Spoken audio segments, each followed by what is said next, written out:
বাচ্চার স্কুল যাওয়া বন্ধ আজকে, আমি নাই বাচ্চা বাসাতে, স্কুল যাওয়া বন্ধ। কি করবো, তেলের প্রয়োজন ভাই, আগে তেলের প্রয়োজন, বাচ্চার প্রয়োজন পরে হয়ে গেছে, বুঝলেন। দাঁড়ায় আছি তো, গাড়ি রেখে গেছি কালকে রাত্রে বেলা 11টায়, আর এখন তো হচ্ছে 11টা বাজলো, 12 ঘন্টা যাবত দাঁড়িয়ে আছি, এখনো তেল পাইনি। পাবো কিনা তারও কোনো আশা নাই। এটা ভোগান্তির থেকে আমরা মুক্তি চাই। সারা রাত জাগে তেল পাইনি, এখন পর্যন্ত পাইনি। আজকে সারাদিন আমার আর কর্মে বাড়ানো হবে কিনা আমি জানি না। আমার আজকে আমার সংসারে যে খরচটা, যেটা আমার ইনকাম, এই ইনকামটা বন্ধ হয়ে গেল। এভাবে তেল নিতে লেগে মানে প্রত্যেক দিনই পাই না, লাইনে দাঁড়িয়ে যে তেল শেষ হয়ে যায়।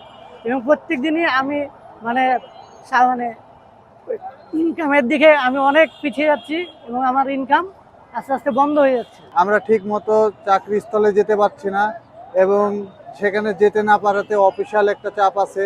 আবার ধরেন এই যে আমরা অফিসে যে অফিস করে আসার পরে যে লাইন দিচ্ছি, লাইন ধরার পরে আপনার তেলটা নিচ্ছি, এতে হতে দেখা যাচ্ছে যে আমাদের দিনটাই শেষ। আমরা ঠিক মতো পরিবারে সময়ও দিতে পারছি না এবং আমাদের কর্মস্থলেও যেতে পারছি না।